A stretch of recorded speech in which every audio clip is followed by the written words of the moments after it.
Hola, mi nombre es Marta y soy madre por donación de gametos.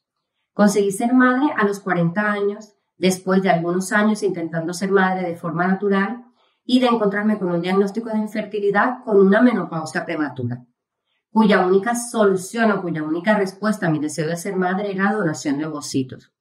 Y aunque es verdad que salí de la consulta sabiendo que iba a someterme a una donación de ovocitos, no tenía claro a qué me sometía.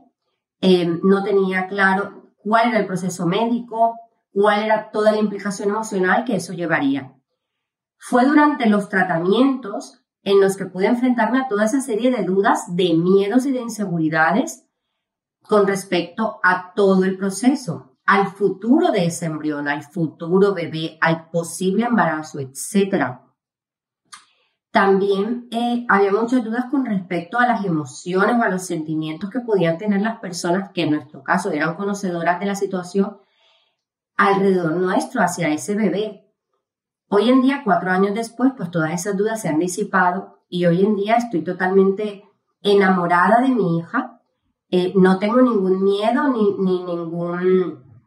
Miro hacia atrás y no siento nada de rechazo hacia mi hija porque no lleve mi genética.